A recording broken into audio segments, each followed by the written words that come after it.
Pemirsa apa kabar? Saya Lili Suryati akan membawakan Warta Berita PTS tanggal 27 September.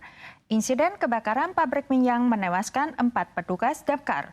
Sampai saat ini masih ada 1 karyawan yang meninggal belum diidentifikasi karena karbonisasi parah.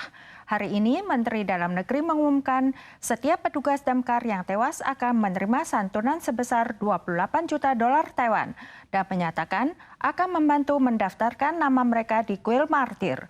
Pabrik minyak yang telah menyetor 500 juta dolar Taiwan ke rekening perwalian sebagai kompensasi kepada karyawan yang tewas dan terluka. Petugas investigasi kembali ke lokasi kejadian. Polisi mengambil komputer yang dicurigai. Pihak kejaksaan juga terus mencari bukti dengan petugas damkar dan investigator kebakaran. Jenazah karyawan terakhir yang hilang ditemukan sebagian, namun DNA-nya tidak dapat dikonfirmasi karena terkarbonisasi parah. Asosiasi pendukung korban membantu keluarga dalam mengajukan penahanan untuk mencegah perusahaan minyak melepaskan hartanya, namun ditolak pengadilan. 目前我们换保一与律师及县府讨论后续的抗告的事宜。 MOEA memerintahkan penghentian operasi seluruh basis produksi perusahaan Mingyang. Dewan Direksi Mingyang telah menandatangani kontrak dengan Bank of Shanghai untuk membuka rekening perwalian dan menyetor 500 juta dolar sebagai kompensasi kepada karyawan. Pengacara akan bertindak sebagai pengawas dana eksklusif untuk menunjukkan ketulusan pihak perusahaan dalam memberikan santunan. 5亿元到底够不够用？ 我们也跟上海商银用一个开放性的，假设不够，我们还可以再增加。 Menteri Dalam Negeri menuju Yuan Legislatif tanggal 27 untuk melaporkan bahwa setiap petugas damkar yang tewas saat bertugas akan menerima santunan sebesar 28 juta dolar dan akan dibantu untuk diabadikan di kuil martir. Laporan juga menunjukkan bahwa Mingyang adalah pergudangan perindustrian dan pemadam kebakaran Kabupaten Pingtung tidak menggolongkannya sebagai tempat umum berbahaya. Laporan inspeksi peralatan keselamatan kebakaran Mingyang yang terakhir dilakukan pada November tahun lalu. Saat itu perusahaan dinyatakan tidak memenuhi peraturan dan perlu melakukan perbaikan. Namun karena kekurangan tenaga damkar, maka tidak dilakukan pemeriksaan ulang. Perayaan HUT ROC sudah dekat. Badan bersangkutan yang ikut berpartisipasi memperbanyak latihan. Kemarin pagi, Tentara Nasional mengirim helikopter Black Hawk dan pesawat jenis lainnya melintasi Istana Kepresidenan untuk melakukan latihan. Menjelang perayaan HUT ROC, Tentara Nasional melancarkan latihan udara dengan separuh kapasitas tanggal 26 pagi. Diawali dengan pengamatan cuaca oleh pesawat observasi cuaca Mirage, kemudian 2 pesawat Angkatan Darat berbendera nasional melintasi Istana Presiden. Akrobat udara dari berbagai jenis pesawat diharapkan siap sepenuhnya untuk menyambut HUT ROC. Pesawat Mirage 2000 dan AT-3 Thunder Tiger berangkat dari pangkalan Hsinchu dan terbang di atas Istana Presiden pada pagi hari sambil mengeluarkan asap warna biru, putih, dan merah yang melambangkan bendera nasional. Selain latihan separuh kapasitas yang menarik perhatian sejumlah siswa dan pegawai kantor, latihan kapasitas penuh juga akan dilakukan tanggal 28 September dan 4 Oktober pagi.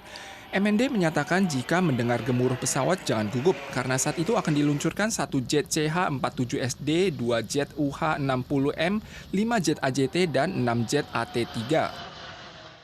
Wabah DBD mengkhawatirkan. Pekan lalu bertambah 2.000 kasus lokal. Jumlah total tahun ini telah menembus 10.000 kasus. CDC menyatakan penerapan pengendalian kimia dengan cepat mengurangi jumlah vektor nyamuk dan mengurangi risiko penularan. Saat ini, perjangkitan DBD telah terjadi di lebih dari separuh kota dan kabupaten Taiwan. Total menembus 10.000 kasus, tertinggi selama 10 tahun terakhir dalam periode yang sama. Di antaranya yang terbanyak yakni 9.000 lebih tercatat di Tainan. CDC mengatakan pengendalian secara kimia dapat dengan cepat mengurangi jumlah nyamuk serta mengurangi risiko penularan. Juga ditegaskan, pelaksanaan pengendalian akan didasarkan pada survei kepadatan vektor di lokasi dan akan memprioritaskan keamanan. Saat ini tingkat daur ulang ponsel dalam negeri sangat rendah, hanya 5-10%. Padahal ponsel bekas mengandung logam mulia yang memiliki manfaat ekonomi. Untuk mempercepat daur ulang, Kementerian Lingkungan akan meminta pelaku usaha meningkatkan tingkat reparasi dan sirkulasi daur ulang hingga 15% di tahun 2025. Banyak orang yang enggan membuang ponsel lamanya walau telah membeli yang baru. Hal ini membuat tingkat daur ulang ponsel di dalam negeri hanya sekitar 10%. Mengapa enggan membuangnya? Beberapa orang mengatakan mereka takut akan kebocoran privasi, sementara yang lain mengatakan tidak ada intensi finansial. 会不会担心资料外泄什么？会有一点担心。多少的奖励你会愿意拿出来2000就很愿意回收了。 Ada warga khawatir kehilangan ponsel akan menyebabkan kebocoran informasi pribadi. Pelaku usaha menyampaikan selain mengembalikan ponsel ke pengaturan semula sebelum didaur ulang, mereka juga dapat menggunakan fungsi keamanan informasi untuk menciptakan kerusakan fisik lebih lanjut.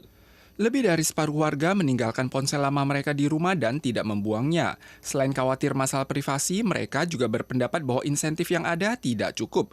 Kementerian Lingkungan pun belajar dari Eropa dan Amerika untuk mewajibkan operator lewat legalisasi UU untuk menggabungkan daur ulang dan reparasi pada 2025 sebesar 15%. Jika tidak, akan didenda 30.000 hingga 150.000 dolar Taiwan. 可以利用循环率，提高他们的回收比例，以及能够去鼓励消费者修缮回收的一个比例。 Ada 70 jenis unsur kimia dalam ponsel cerdas. Daur ulang dapat mengekstrak logam berharga dan menghindari kebocoran zat berbahaya dan ledakan baterai litium. Mendaur ulang 10.000 ponsel cerdas dapat menghemat 220.000 kWh listrik. Kementerian Lingkungan mengumumkan akan memperluas cakupan lokasi daur ulang dan menekankan bahwa pelaku usaha harus meningkatkan laju sirkulasi. Baru-baru ini, ilmuwan Amerika menemukan sejenis gurita unik di laut dalam barat laut Hawaii. Tubuh gurita bisa berubah warna sesuai dengan perubahan cahaya. Juga memiliki sepasang sirip yang terlihat seperti telinga besar gajah terbang dalam film Dumbo. Maka diberi nama gurita Dumbo. Sama seperti kartun Disney Dumbo dengan telinga yang mengepak dan mata yang besar, gurita kecil yang langka ini telah membuat kagum para ilmuwan. Tanggal 13 bulan ini, ilmuwan Amerika menemukannya di kedalaman 1.682 meter saat mengamati aktivitas laut dalam di perairan barat laut Hawaii. Permukaan kulit gurita sangat mengkilap dan seluruh tubuhnya berbentuk semigel. Mangkuk penghisap di belakang tubuhnya mampu mengeluarkan cahaya kecil yang dapat menarik beberapa krustasea kecil sehingga terjebak melalui lendir tubuhnya. Gurita ini dapat berubah warna sesuai dengan pembiasan cahaya, menunjukkan warna putih bening atau merah jingga, mirip peri, demikian kata netizen. Para pemirsa sekalian, sekian warta berita dari PTS. Kita soal lagi di lain kesempatan. Sampai jumpa.